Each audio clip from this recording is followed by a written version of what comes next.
ఉన్నాను, జాగ్రత్తగా మీరు వినండి. యెరూషలేము కుమార్తెలారా, నేను నల్లనిదైన నేనును సౌందర్యవంతురాలును, కేదారు వారి గుడారము వలెను, సొలొమోను నగరు తెరలు వలెను నేను సౌందర్యవంతురాలను.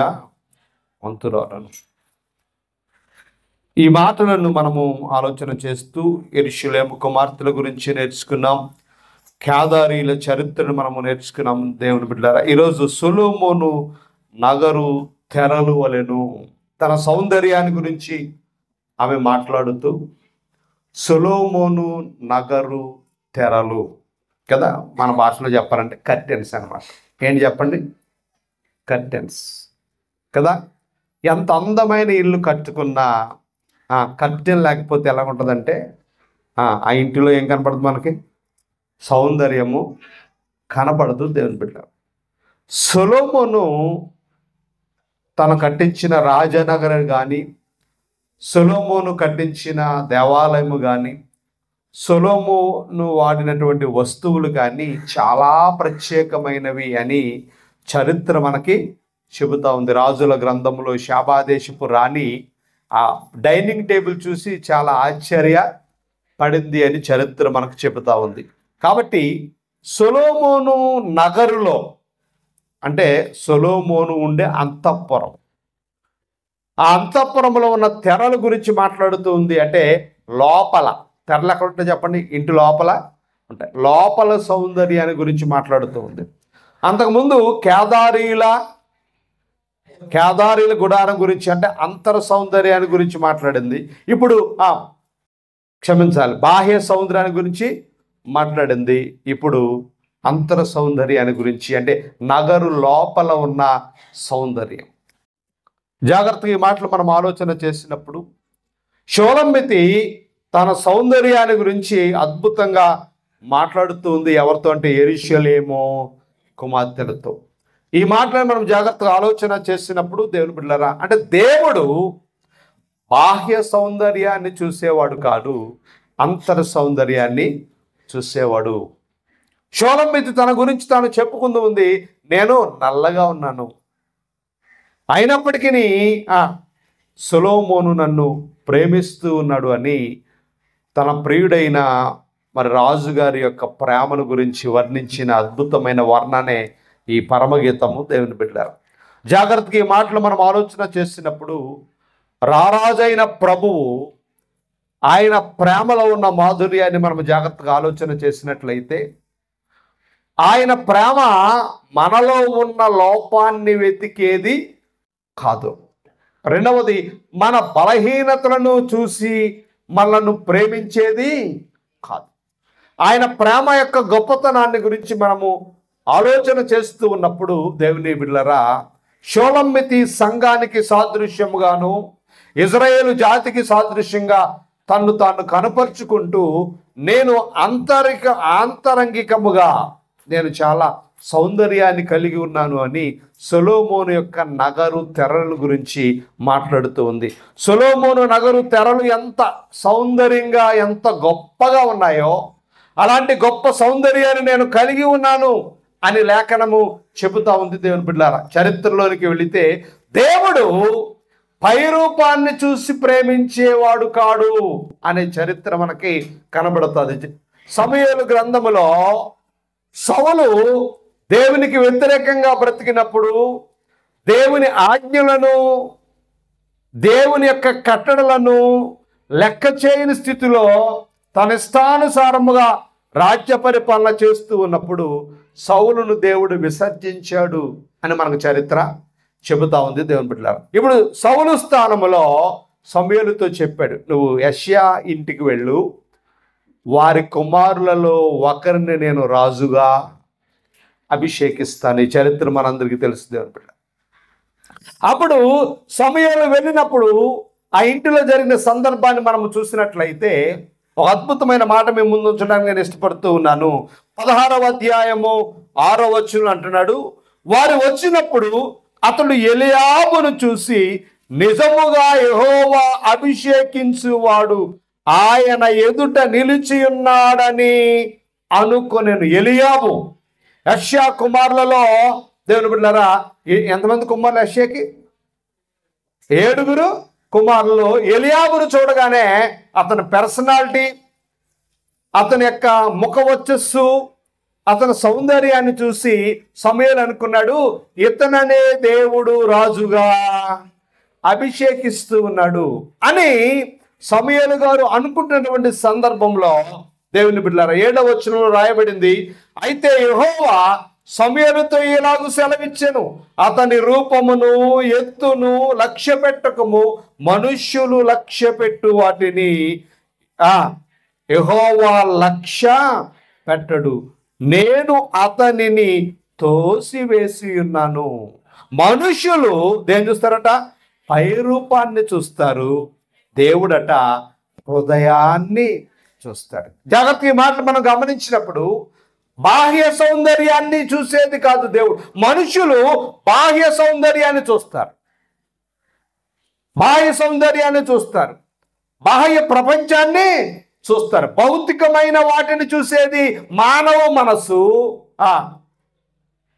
ఆత్మ సంబంధమైన స్థితిని చూసేది దేవుని మనస్సు. జాగ్రత్తగా మనం ఆలోచన చేసినప్పుడు దేవుని బిడ్డలారా, దేవుడు దేన్ని చూస్తాడట? హృదయాన్ని చూసేవాడు. హృదయం పైకి కనబడుతుందా? దేవుడు మనస్సును చూసేవాడు, మనస్సు పైకి కనబడుతుందా? జాగ్రత్తగా మనం ఆలోచన చేసినప్పుడు దేవుడు చూసే విధానం వేరు, మనుషులు చూసే విధానం వేరని లేఖనం ఎంత స్పష్టంగా చెబుతా ఉందో. యెరూషలేము కుమార్తెలు బాహ్య రూపాన్ని చూసి ఎగతాళి చేస్తూ ఉన్నారు, అవమాన పరుస్తూ ఉన్నారు. కానీ షోలమీత్ అంటుంది, బాహ్యముగా నేను లోపము కలిగి ఉన్నానేమో కానీ నా అంతర్ సౌందర్యము మీకంటే చాలా గొప్పది అని తన గురించి తాను సాక్ష్యం చెబుతా ఉంది దేవుని బిడ్డలారా. జాగ్రత్తగా మనం ఆలోచన చేసినప్పుడు బాహ్య సౌందర్యము, బాహ్య ప్రపంచములో, మానవ జీవితంలో ఎన్నో లోపాలు, ఎన్నో లోటులు, ఎన్నో రకరకాల పరిస్థితులు మన జీవితంలో ఎదురైనప్పటికీ దేవుడు చూసేది ఏం చూస్తారట? ఆత్మ సౌందర్యాన్ని చూస్తాడని లేఖనము చెబుతా ఉంది దేవుని బిడ్డలారా. జాగ్రత్తగా ఈ మాట మనం ఆలోచన చేసినప్పుడు ఎవరిని దేవుడు చూశాడు అంటే దావీదును దేవుడు చూశాడు. దావీదును దేవుడు చూశాడు. దావీదును దేవుడు రాజుగా అభిషేకించాడు, రాజు అయిపోయాడు. రాజు అయిపోయిన తర్వాత దేవుని బిడ్డలారా తను కూడా దేవునికి వ్యతిరేకమైన కార్యాలు చేయడము ప్రారంభించాడు. దేవుని యొక్క ఆజ్ఞను నిర్లక్ష్య పెట్టడము ప్రారంభించి ఒక భయంకరమైన పాపాన్ని చేశాడు. ఆ చరిత్ర మనందరికీ తెలుసు దేవుని బిడ్డలారా. ఆ పాపము చేసినప్పుడు దేవుడు చూడలేదేమో, దేవుడు నన్ను ఏమి అనలేదేమో అనుకుంటున్న సందర్భంలో ఒక ప్రవక్త దావీదు దగ్గరికి వచ్చి తనలో ఉన్న పాపాన్ని తెలియపరిచాడు దేవుని బిడ్డలారా. దావీదు, బాహ్యముగా నువ్వు చాలా బాగున్నావు, రాజు స్థానంలో ఉన్నావు, అధికారాన్ని కలిగి ఉన్నావు, కానీ నీ అంతఃకరణ దేవునికి ఇష్టదాయకముగా లేదు. నువ్వు చేసిన పాపాన్ని బట్టి దేవుడు నీ కుటుంబాన్ని శిక్షిస్తున్నాడు అనే లేఖనం చెబుతా ఉంది దేవుని బిడ్డ. దావీదును దేవుడు క్షమించాడా అని మనం ఆలోచన చేసినప్పుడు దావీదును దేవుడు క్షమించాడు, కానీ శిక్షించడం మాత్రము చెప్పాలని మానలేదు. Very good. దావీదును దేవుడు క్షమించాడు, కానీ శిక్షించడము, దాని అర్థం ఏంటో తెలుసా? దేవుడు మనల్ని కూడా క్షమిస్తాడు, శిక్ష మాత్రము చెప్పాలని తప్పదు. ఈ భూమి మీద దేవుడు మనలో ఉన్న ప్రతి లోపాన్ని క్షమించేవాడు, ప్రతి పాపాన్ని క్షమించేవాడు, ప్రతి శాపాన్ని క్షమించేవాడు, ప్రతి తప్పును క్షమించేవాడు, కానీ శిక్ష మాత్రము చెప్పండి తప్పదు. జాగ్రత్తగా ఈ మాటలు మనం ఆలోచన చేసినప్పుడు ఎప్పుడైతే తన తప్పును తాను తెలుసుకున్నాడో దావీదు ఆ అద్భుతమైన ప్రార్థన చేస్తూ ఉన్నాడు. 51వ కీర్తనలో 6వ వచనం అంటాడు, నీవు అంతరంగములో సత్యమును కోరుచున్నావు. దేవుడు ఏం కోరుకుంటాడా? నీ అంతరంగములో సత్యము అనగా వాక్యము. మన అంతరంగంలో ఏముండాలంటే వాక్యం ఉండాలి. మన అంతరంగంలో దేవుని ప్రసన్నత ఉండాలి. మన అంతరంగంలో దేవుడే ఉండాలి కదా. మన హృదయము దేవాలయం, దేవుడు నివసించే ఆలయం. మన అంతరంగము ఎలా ఉండాలి అంటే పరిశుద్ధముగా ఉండాలి అంటున్నాడు దావీదు. అంటే దేవుడు దేన్ని చూశాడు అంటే అంతరంగ శుద్ధీకరణ చూశాడు. అందుకని దావీదు ఆ మాటలు మాట్లాడుతూ ఉన్నాడు. ఏమన్నాడు? నీవు అంతరంగములో సత్యమును కోరుచున్నావు, ఆంతర్యమున నాకు జ్ఞానము తెలియజేయుదువు. 10వ వచనం అంటాడు, దేవా నా యందు ఏ హృదయం కావాలి? ఇప్పుడు నేను పైకి శుద్ధుడిగా ఉన్నాను, స్నానం చేస్తున్నాను, మంచి బట్టలు వేసుకుంటున్నాను, సుగంధ ద్రవ్యాలు బాగా పూసుకుంటున్నాను, రకరకాల అలంకరణ నేను చేస్తున్నాను, కానీ నా హృదయము ఎలా ఉంది? శుద్ధిగా లేదు. హృదయ శుద్ధి గల వారు ధన్యులు, వారు దేవుని చూస్తారని లేఖనం మనం ఆలోచన చేసినప్పుడు దేవుని బిడ్డలారా, దేవుడు అంతఃకరణ శుద్ధిని చూసేవాడు, హృదయాంతరంగాలను పరిశీలన చేసేవాడని లేఖనము చెబుతా ఉంది. అదే మాట షోలమీత అంటుంది, నా అంతరంగ సౌందర్యము చాలా గొప్పగా ఉంది. అంత అద్భుతమైన సాక్ష్యం చూడండి. నా అంతరంగ సౌందర్యం చాలా గొప్పగా ఉంది. జాగ్రత్తగా మనం ఆలోచన చేసినప్పుడు దేవుని బిడ్డలారా, దావీదు యొక్క అంతరంగ సౌందర్యము బాగా, బాహ్య సౌందర్యం చాలా బాగుంది, బాహ్య కార్యాలు చాలా చూసేవారికి చాలా గొప్పగా కనబడుతున్నాయి, కానీ ఆంతరంగిక జీవితము దేవునికి వ్యతిరేకంగా ఉన్న సందర్భాన్ని బట్టి అంటున్నాడు, దేవా నా అంతరంగములో స్థిరమైన మనస్సును దయచేయండి. పాపము చేయలేని మనస్సు, తప్పుడు మాటలు మాట్లాడలేని మనస్సు, తప్పును తప్పుగా ఖండించే మనస్సు, తప్పుని ప్రోత్సహించని మనస్సు. జాగ్రత్తగా మనం ఆలోచన చేయాలి, మనల్ని మనం పరిశీలన చేసుకోవాలి. ఆంతరంగిక సౌందర్యం నీకు లేకపోతే, అంతఃకరణ శుద్ధి నీకు లేకపోతే, దేవుని బిడ్డలారా లేఖనం ఎంతో స్పష్టంగా చెబుతా ఉంది, అలాంటి వారి విషయంలో దేవుడు ఏం చేస్తాడు అంటే తీర్పు తీరుస్తాడు. ఇశ్రాయేలు జాతితో దేవుడు ఏమని చెప్పాడు అంటే, ఇదిగో నా వాక్యం, ఈ 10 ఆజ్ఞలు నేను మీకు ఇస్తున్నాను. ఎక్కడ రాసుకోమన్నాడు? మీ గుమ్మాల మీద రాసుకోవాలి, వాటిని మీరు బాసికముగా ధరించాలి, మీ చేతుల మీద రాసుకోవాలి. పైకి వెళ్తున్నప్పుడు, లోపలికి వస్తున్నప్పుడు ఎక్కడ చూసినా ఏం కనబడాలి? చెప్పాలి. ఎక్కడ చూసినా ఏం కనబడాలి? మాట్లాడట్లేదు. ఎక్కడ చూసినా ఏం కనబడాలి? వాక్యమే కనబడాలి. పాత నిబంధనలు, అవునా కదా? అవునా కదా? మాట్లాడలేదండి ఎవరు? ఎక్కడ చూసినా ఏముండాలి? వాళ్ళకి వాక్యం కనబడతా ఉండాలి, వాక్యాన్ని రాసుకోవాలి. ఇది పాత నిబంధన క్రమం. కొత్త నిబంధనలో వాక్యాన్ని ఎలా రాసుకోవాలి? కొత్త నిబంధన ప్రకారంగా వాక్యాన్ని ఎలా రాసుకోవాలి కదా? చాలా మంది ఇళ్ళ మీద మంచి వాక్యం రాస్తారు, ఇంట్ల మీద మంచి వాక్యాలు ఉంటాయి. హాల్లోకి ఎంటర్ అవగానే మంచి మంచి వాక్యాలు కనబడుతూ ఉంటాయి, మనము చూస్తూ ఉంటాము. దేవుని బిడ్డలారా, చాలా మంది చక్కగా ఇల్లంతా వాక్యాలతో నింపేస్తూ ఉంటారు. ఎంత అద్భుతమైన వాక్యాలు కనబడతాయో. మనకు నచ్చిన వాక్యాలన్నీ తీసుకుని, నచ్చనేమో మారు మనసు పొందు అనే ఇంట్లో ఉండదు, ఉంటుందా? మారు మనసు పొందు అనే ఇంట్లో, నీ బతుకు మార్చుకో అనే ఇంట్లో ఉండదు, అబద్ధం ఆడకు అనే ఇంట్లో ఉండదు, మోసం చేయకు అనే ఇంట్లో మాట్లాడలేదండి ఉండదు. కానీ మంచి వాక్యాలు, దేవుడు నిన్ను గొప్ప చేస్తాడు, నిన్ను నీ ఇంటి వారిని దేవుడు గొప్పగా, ఎంత బాగుంటాయో వాక్యాలు. కానీ కొత్త నిబంధన క్రమంలో వాక్యాన్ని ఎక్కడ రాసుకోవాలో దేవుడే చెబుతా ఉన్నాడు ఇర్మియా ప్రవక్త ద్వారా. ఇర్మియా గ్రంథము 31వ అధ్యాయంలో అంటున్నాడు, నేను చదువుతున్నాను, జాగ్రత్తగా చూడాలి. 33వ వచనం అంటాడు, ఈ దినములైన తరువాత నేను ఇశ్రాయేలు వారితో యోధా వారితోనూ చేయుబోవు నిబంధన, క్రొత్త నిబంధన గురించి మాట్లాడుతూ ఉన్నాడు. పాత నిబంధన గురించి మాట్లాడట్లే. పాత నిబంధన ధర్మశాస్త్రము, పాత నిబంధన యొక్క పరిస్థితులు వేరు. కానీ ఇప్పుడు అంటున్నాడు కొత్త నిబంధన చేయబోతున్నాడట. ఈ కొత్త నిబంధన ఎలా ఉంటుందో, దాన్ని ఎలా ఉపయోగించాలో చాలా స్పష్టంగా చెబుతూ ఉన్నాడు. ఏమంటూ ఉన్నాడు?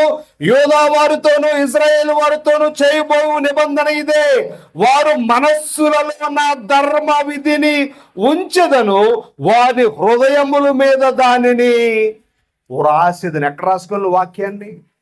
చెప్పాలి. నీ హృదయంలో వాక్యం ఉంటే నీ నోట్లోంచి ఏమొస్తుందండి? చెప్పాలి. హృదయములో వాక్యం ఉంటే నోట్లోంచి ఏమొస్తుంది? చెప్పాలి. మార్కు సువార్తలో అదే చెప్పండి. మార్కు సువార్త 7వ అధ్యాయము, మార్కు సువార్త 7వ అధ్యాయము 21వ వచనం అంటాడు, లోపల నుండి అనగా మనుష్యుల హృదయములో నుండి నువ్వు దేన్నైతే నింపుతావో అవే బయటికి వస్తావు. 13 విషయాలు రాశాడు అక్కడ. ఎన్ని విషయాలు? 13 విషయాలు. కాబట్టి మనం ఆలోచన చేస్తే నీ హృదయం నింపబడాలి. దేనితోటి? మనం దేన్ని నింపుకుంటున్నాం? వాక్యాలతోటి. ఇల్లంతా చెప్పాలి, ఇల్లంతా నింపేస్తున్నాం, ఇంటి బయట నింపేస్తున్నాం, కానీ ఏది నింపుకోవట్లే? ఇంట్లో ఉన్నప్పుడు ఆ వాక్యాలు చూడగానే అమ్మో అనిపిస్తుంది, బయటకు వచ్చాక మన ఒరిజినాలిటీ కనబడుతుంది. ఎంత క్లియర్గా లేఖనం బోధిస్తూ ఉందో చూడండి, ఎంత స్పష్టంగా వాక్యము బోధిస్తూ ఉందో. నువ్వు రాసుకోవలసిన వాక్యము నీ హృదయం అనే పలక మీద రాసుకోవాలి. ఎప్పుడైతే నీ హృదయంలో వాక్యం ఉంటుందో అక్కడ ఎన్ని చెప్పాడు? 13 దుష్ట కార్యాలు చెప్పాడు. ఎన్ని కార్యాలు? 13 దుష్ట కార్యాలు చెప్పాడు. అవేమి నీ హృదయంలో ఉండవు, అవేమి నీ హృదయంలో ఉండవు. జాగ్రత్తగా మనం ఆలోచన చేసినప్పుడు దేవుని బిడ్డలారా, మనల్ని మనం పరిచయం చేస్తూ ఉన్నప్పుడు దేవుడు కోరుకునేది, దేవుడు చూసేది చెప్పాలి ఏంటది? హృదయాన్ని చూస్తూ ఉన్నాడు.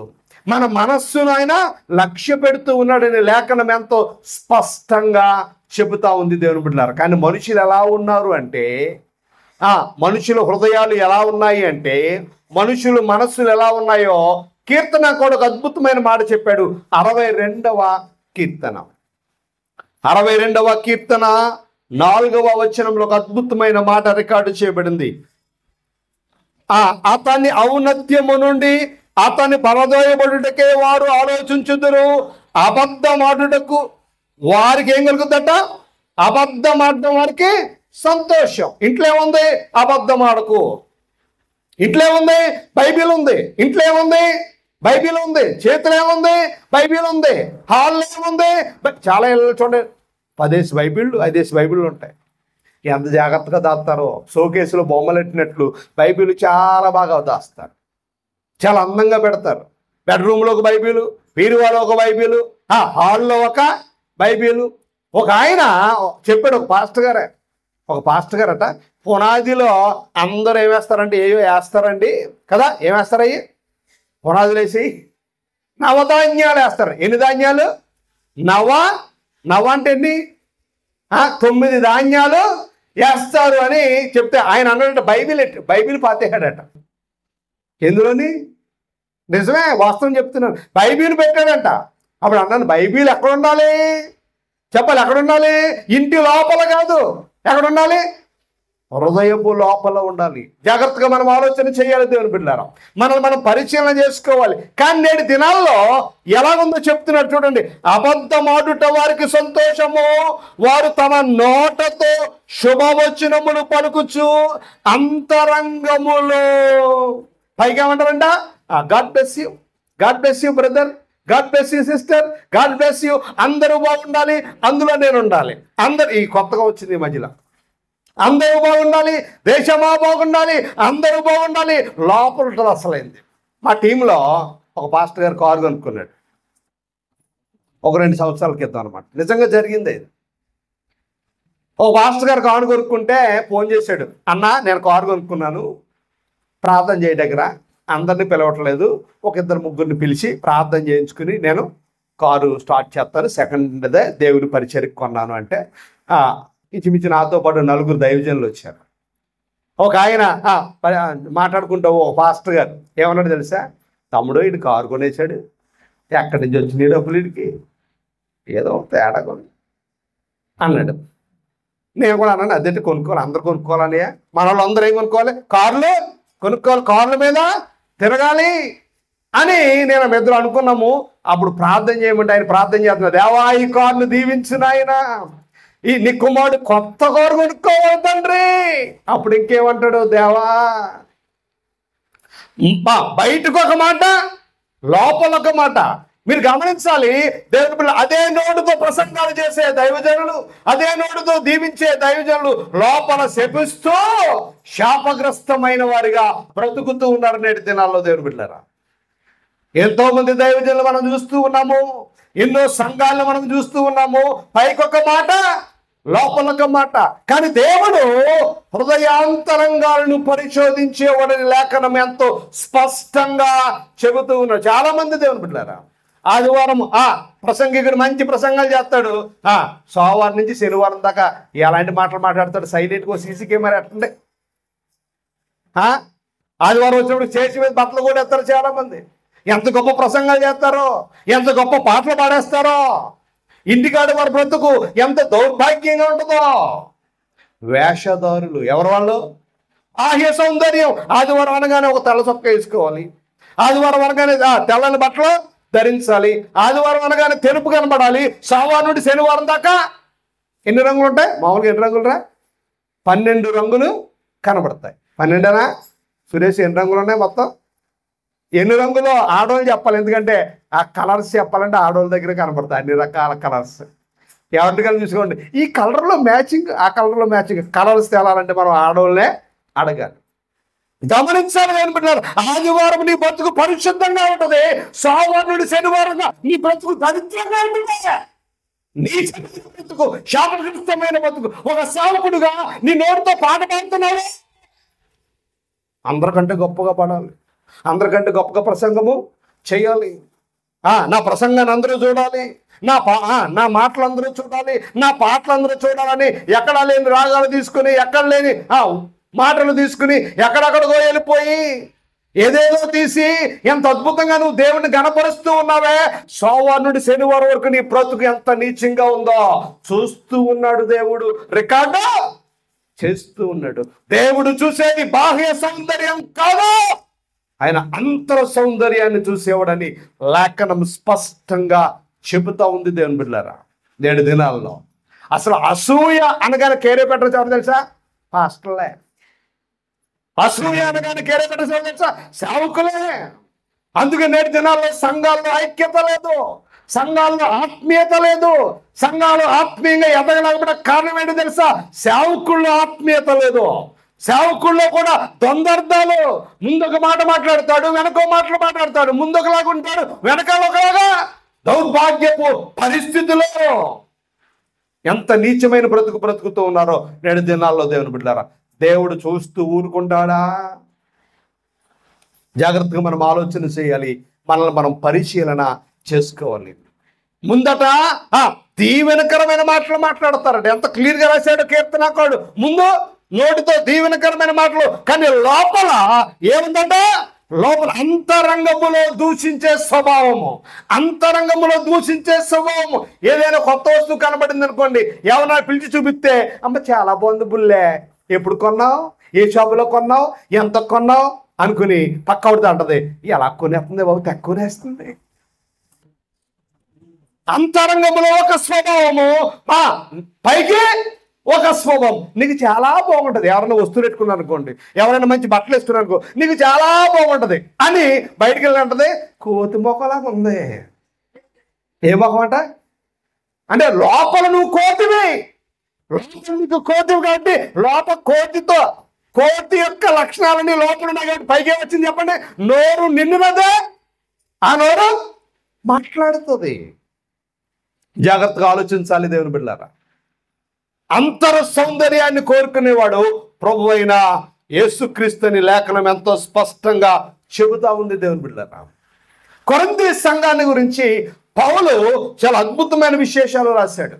కొరింథీ సంఘము లోపం కలిగిన సంఘము. కొరింథీ సంఘములో లోపాలు జరిగాయి. కొరింథీ సంఘంలో కొన్ని తప్పులు ఉన్నాయి, కొన్ని తప్పులు జరిగాయి. ఆ తప్పులు దిద్దడానికి, ఆ లోపాలను సరిచేయడానికి పౌలు తీతుని పంపించాడు. ఎవరిని పంపించాడు? తీతుని పంపించాడు. కొరింథీ సంఘము చాలా శ్రేష్టమైన సంఘము. కొరింథీయుడు అనే మాటకు అర్థం ఏంటి తెలుసా? పోకిరి అని అర్థం. కొరింథీయుడు అనగా ఎవరు చెప్పండి? పోకిరి. నిక్నేమ్ పెట్టేసింది కొరింథీ సంఘానికి. అన్ని సంఘాలు కలిపి కొరింథీ ఊరోడు, ఏ ఊరు? కొరింథీ అనే పట్టణానికి చెందినవాడు అని చెప్పుకున్నాను అనుకోండి, వెంటనే ఇది పెద్ద పోకిరి అని అర్థం. అలాంటి పేరు కలిగిన సంఘములో పరిశుద్ధులు ఏర్పరచబడ్డారు, సంఘం ఏర్పరచబడింది. కానీ ఏర్పరచబడిన ఆ సంఘములో కొన్ని లోటులు ఉన్నాయి, కొన్ని లోపాలు ఉన్నాయి. పౌలు అన్నాడు, తీతు నువ్వు వెళ్ళి ఆ సంఘములో ఉన్న లోటులను సరిచేయి, ఆ సంఘములో ఉన్న లోపాలను సరిచేయి. ఆ సంఘము వాక్యానుసారంగా లేదు, కలహాలు కలిగి ఉన్నారు వాళ్ళు ఎన్నో లోటుపాట్లు ఉన్నాయి, వాటిని నువ్వు సరిచేయని తీతుని పంపించాడట. తీతు వెళ్ళాడు. దేవుని బిడ్డలారా, తీతు వెళ్ళి లోపాల గురించి మాట్లాడాడు, లోటుల గురించి మాట్లాడాడు. తప్పు దిద్దుకో, మీ తప్పు దిద్దుకోవాలి. దేవుని సంఘం అంటే జీవము కలిగిన సంఘము, తన స్వరక్తం ఇచ్చి సంపాదించిన సంఘము. కాబట్టి సంఘమా మీరు లోపాలు సరిదిద్దుకో అని ప్రసంగం చేస్తే ఆ సంఘం ఎలా స్పందించిందో ఒక అద్భుతమైన మాట నేను మీకు చూపించాలని ఆశపడుతూ ఉన్నాను. కొరింథీయులకు రాసిన రెండవ పత్రిక 7వ అధ్యాయము 15వ వచనం. మరియు మీరు తీతు చెప్పిన సాక్ష్యాన్ని బట్టి పౌలు గారు రాస్తూ ఉన్నాడు. ఏమని రాస్తూ ఉన్నాడు? మరియు మీరు భయముతోనూ వణుకుతోనూ తన్ను చేర్చుకుంటారు. తనంటే ఎవరు? తీతును చేర్చుకున్నారంట. భయపడ్డారట. ఒక దైవజనుడు వచ్చి మాట్లాడినప్పుడు, లోపాల గురించి మాట్లాడుతూ ఉన్నప్పుడు లోపాలను కడిగిన వారు భయపడ్డారు. నిజమే కదా, ఈ లోపం నాలో ఉంది, దీన్ని నేను సరి చేసుకోవాలి. ఈ తప్పు నాలో ఉంది, దీన్ని నేను సరి చేసుకోవాలి. ఈ అపార్థం నాలో ఉంది, దీన్ని నేను సరి చేసుకోవాలని తీతు బోధించిన తర్వాత వాళ్ళు లోపాలను ఏం చేశారట? సరి చేసుకున్నారు. ఎంత అద్భుతమా! తనను చేర్చుకుంటారని అతడు మీ అందరి విధేయతను జ్ఞాపకము. వెంటనే వాళ్ళు సరెండర్ అయిపోయారు. నిజమే కదా ప్రభువా, మాలో ఈ లోపాలు ఉన్నాయి నాయన, ఈ లోటు మాలో ఉంది. నిజమే, వాక్యానుసారంగా మేము లేము, మాలో ఎన్నో లోటులు ఉన్నాయి, లోపాలు ఉన్నాయని వాక్యానికి వారు విధేయులయ్యారు. దేనికి విధేయులయ్యారు చెప్పండి? వాక్యానికి విధేయులై వాక్యానికి లోబడ్డారు అని లేఖనం చెబుతా ఉంది. అద్భుతంగా మాట్లాడింది. అతని అంతఃకరణము మరి ఎక్కువగా మీ ఎడల ఉంది. జాగ్రత్తగా మాట మనం ఆలోచన చూడాలి దేవుని బిడ్డారా. తీతు యొక్క అంతఃకరణం అంటే తన హృదయం అంతా. ఎవరి హృదయం? తీతు యొక్క అంతఃకరణ, తీతు గారి యొక్క హృదయం అంతా కొరింథీయుల పట్ల ప్రేమతో నింపబడిపోయిందంట. దేనితోటి? ఎలాగా? ఎందుకు నింపబడ్డది? వారు లోపాలను సరి చేసుకున్నారు, లోటులను సరి చేసుకున్నారు. జాగ్రత్తగా మనం ఆలోచన చేసినప్పుడు మన హృదయంలో మనము లోపాలను సరి చేసుకున్నప్పుడు, లోటు సరి చేసుకున్నప్పుడు మన హృదయములో ఏమి నింపబడుతుందంటే దేవుని ప్రేమ నింపబడుతుంది. నాలో దేవుని ప్రేమ ఉంది అనడానికి అర్థం ఏంటో తెలుసా? నా హృదయంలో దేవుని ప్రేమ ఉందన్నకు రుజువు ఏంటో తెలుసా? నేను నాలో ఉన్న లోపాన్ని సరి చేసుకోవడానికి ఏం చేస్తాను? ఇష్టపడతాను. నిజమే, నా హృదయం దేవునికి దూరంగా ఉంది, నా హృదయ ఆలోచనలు దేవునికి దూరంగా ఉన్నాయి, నా హృదయంలో ఉన్న తలంపులు దేవునికి దూరముగా ఉన్నాయి. హృదయములో నుండి అనవసరమైన మాటలు వస్తున్నాయి, పనికి మాలిన మాటలు వస్తున్నాయి, అయోగ్యకరమైన మాటలు వస్తున్నాయి, ఇష్టంగానే మాటలు వస్తూ ఉన్నాయి.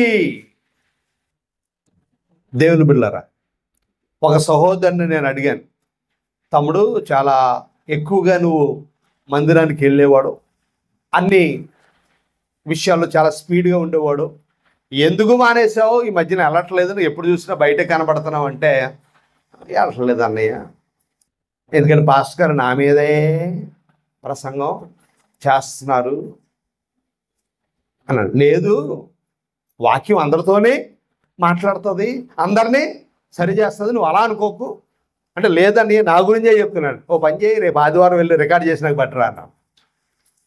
ఒక ఆదివారం వెళ్ళి రికార్డ్ చేసిన బట్టరా అంటే, రికార్డ్ చేసి నాకు పంపాడు. ఆయన ప్రసంగం అంతా ఇంటి మీదే చేశాడు. నిజంగా కూడా ఇలాంటి దౌర్భాగ్యులు కూడా ఉన్నారు. అదే ఆ ఇంట్లో ఉన్న వ్యక్తుల గురించే మాట్లాడాడు. ఇదిగో అన్నయ్య అన్నాడు. ఇలాంటి దౌర్భాగ్యపు సేవకులను బట్టే దేవుని నామము అన్యులలో ఏమవుతుంది? దూష్యం. అంతఃకరణ శుద్ధి లేదు సేవకులకి. ఏంటి? అంతఃకరణ తగ్గింపు స్వభావం లేనే లేదు. తగ్గింపు స్వభావం లేదు. పాడు చేయడానికే దురాలోచన చేసే సేవకులు ఎక్కువైపోయారు. అలాంటి దుర్మార్గులను ప్రోత్సహించేవారు కూడా చెప్పండి ఎక్కువైపోయారు. ఎంత దౌర్భాగ్యం, ఎంత బాధకరమైన విషయం దేవుని బిడ్డలారా. ఎందుకు ఈ మాట చెప్తున్నాను అంటే, నిజమే, నేర్పించేవాడు సరైన వాడు అయితే ఖచ్చితంగా నేర్చుకునేవారు గొప్పవారుగా తీర్చబడతారు. అంతఃకరణ శుద్ధిని దేవుడు కోరుకుంటూ ఉన్నాడు. అంతఃకరణ జీవితాన్ని దేవుడు ఆశపడుతూ ఉన్నాడు. ఒకవేళ దేవుడు కొలత వేయాలనుకుంటే నీ హృదయానుసారంగానే దేవుడు కొలత వేస్తాడు. నీ హృదయంలో ఉన్న విధానాన్ని బట్టి దేవుడు నిన్ను కొలుస్తాడు అని లేఖనం ఎంతో స్పష్టంగా చెబుతా ఉంది. షోలమ్మిత అంటూ ఉంది, నా హృదయం ఎలా ఉందో తెలుసా, నా అంతర సౌందర్యం ఎలాంటిదో తెలుసా, సొలొమోను నగరు లోపల ఉన్న తెరలు ఎంత అందంగా ఉన్నాయో, సొలొమోను నగర్లో ఉన్న ఆ తెరలు ఎంతటి సౌందర్యాన్ని చూపిస్తూ ఉన్నాయో, ఎంత పరిమళాన్ని చూపిస్తూ ఉన్నాయో, ఎంత అందాన్ని చూపిస్తూ ఉన్నాయో, నేను కూడా అంత అందముగా ఉన్నాను అంటుంది. ఎవరో? షోలమ్మితి. షోలమ్మితి స్థానములో నేను ఉన్నప్పుడు నిజంగా నా హృదయం అంత పరిశుద్ధముగా ఉందా? ఒకళ్ళ పట్ల ఒకలాగా, ఒకళ్ళ పట్ల ఇంకోలాగా ఉండగలుగుతూ ఉన్నానా? లేకపోతే అందరి పట్ల ఒకే స్వభావాన్ని నేను కలిగి ఉన్నానా?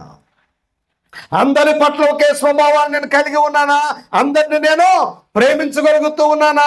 నా మాటలో కానీ, నా ప్రవర్తనలో కానీ, నా తీరులో కానీ, నా భక్తి జీవితంలో కానీ అందరి పట్ల ఒకే స్వభావముగా ఉన్నానా? లేకపోతే ఎవరి పట్లైనా శత్రుత్వాన్ని నేను కలిగి ఉన్నానా? ఎవరి పట్లైనా దూషించే వ్యక్తిగా ఉన్నానా? ద్వేషించే వ్యక్తిగా ఉన్నానా? అవమానపరిచే వ్యక్తిగా ఉన్నానని షోలమ్మితి వలె మనం కూడా అంతఃకరణ శుద్ధి చేసుకోవాలని లేఖనం చెబుతా ఉంది. దేవుడు పై రూపాన్ని చూడడం. దేని చూస్తున్నాడు ఆయన? హృదయాన్ని పరిశోధించే దేవుడు, హృదయాన్ని పరిశీలించే దేవుడు. మన హృదయ స్థితిగతులను బట్టే మన జీవితాల్లో దేవుడు మేలుకరముగా మార్చేవాడని లేఖనం ఎంతో స్పష్టంగా చెబుతా ఉంది. దేవుని బిడ్డలారా, దేవుడిచ్చే ఆశీర్వాదాలు, దేవుడిచ్చే దీవెనలు, దేవుడిచ్చే ఫలాలు మన జీవితంలోనికి రావాలి అంటే మన హృదయములో ఎవరుండాలి? దేవుని నివాస యోగ్యముగా ఉండాలి. ఏంటది?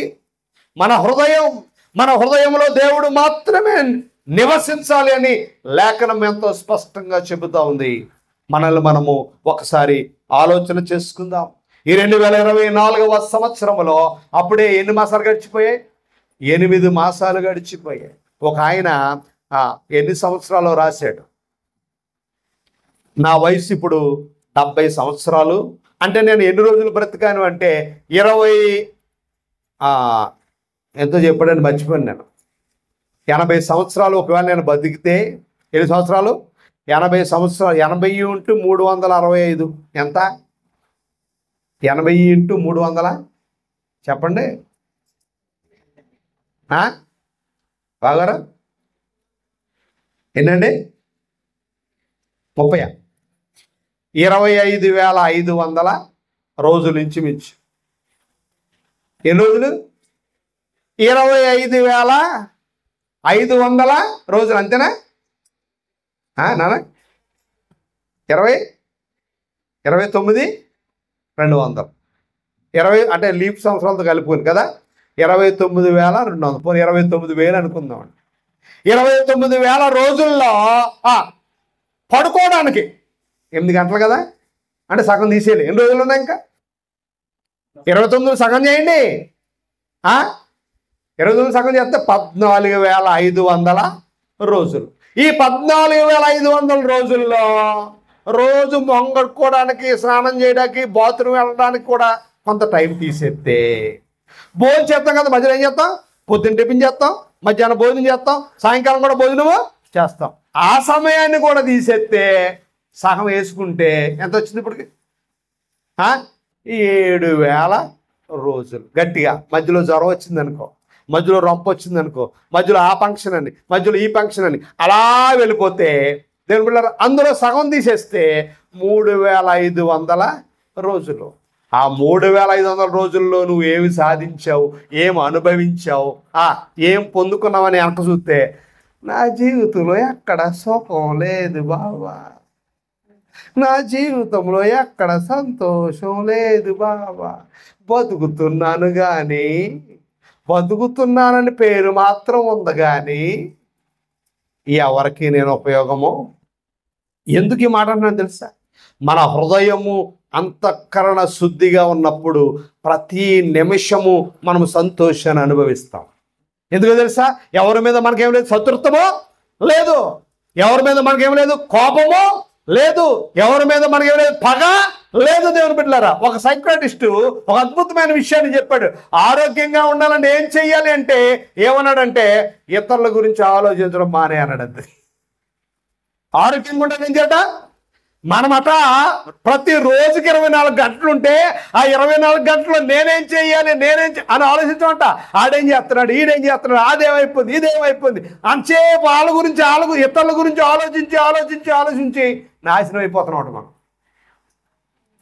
మన గురించి మనం నిజమే, నా గురించి నేను ఆలోచించుకుంటే ఎంత ఆనందాన్ని నేను పోగొట్టుకున్నాను, ఎంత సంతోషాన్ని నేను పోగొట్టుకున్నాను, ఎంత ప్రేమను నేను పోగొట్టుకున్నాను. ఇంకెంతకాలం ఉంటానో తెలియదే. ఇప్పుడు కలబండి వాడు గంట తర్వాత కనిపించడం లేదు, తెల్లవారితే కనిపించడం లేదే. జీవితం చాలా చిన్నది. ఈ చిన్న జీవితంలో అది నాదని, ఇది నాదని, పగని, ప్రతీకారం అని, అన్యాయమని, మోసమని, నీచమైన బ్రతుకుతూ ఉంటే ఎవరికి ఉపయోగం మన జీవితం? ఎవరికి ఉపయోగం మన జీవితం? కనీసం కుటుంబానికి మనం దీవెనకరముగా ఉన్నామా? మన బంధువులకు మనం దీవెనకరముగా ఉన్నామా? మన స్నేహితులకు మనం దీవెనకరంగా ఉన్నామా? సంఘానికి దీవెనకరంగా ఉన్నామా?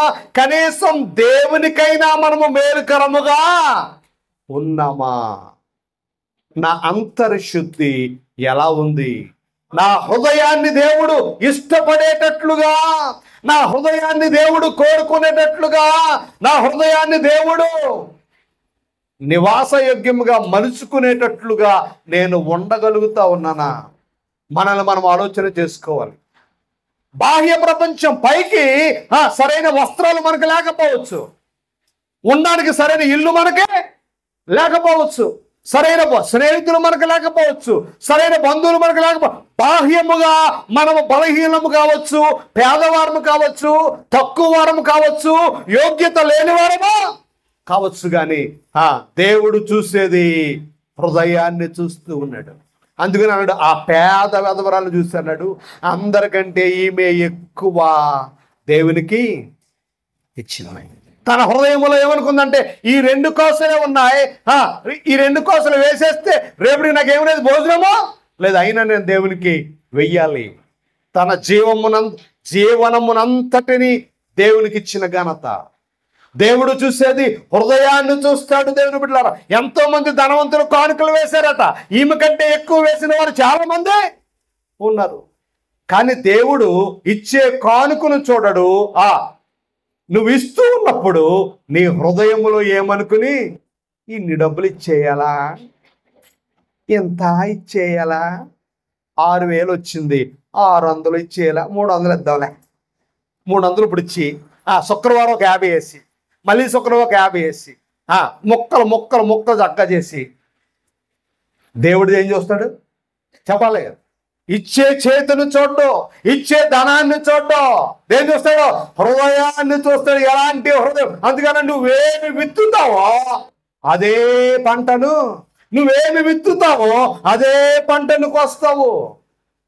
మన మాటలో కానీ, మన క్రియలో కానీ, మన జీవితంలో కానీ షోలమితి వలె నేను సొలొమోను నగరుకున్న తెరలు అంత సౌందర్యం నాకుందని గొప్పగా తన సౌందర్యాన్ని చెబుతా ఉంది షోలమితి. దేవుని పిల్లలుగా మన సౌందర్యం ఎలా ఉందో దేవుడు మనల్ని అడుగుతూ ఉన్నాడు. ఒకవేళ అంతర్ సౌందర్యాన్ని మనము నిర్లక్ష్యము చేస్తూ ఉంటే దేవాతి దేవుడు దేన్ని చూస్తున్నాడట?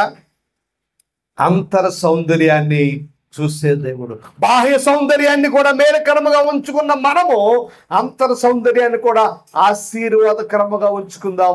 ఈ 2024 నా హృదయములో నా ప్రభువు నివసించునుగాక అని మనం తీర్మానము చేసుకుందాం. తల్ల వంచండి, ప్రార్థన చేసుకుందాం. దేవుని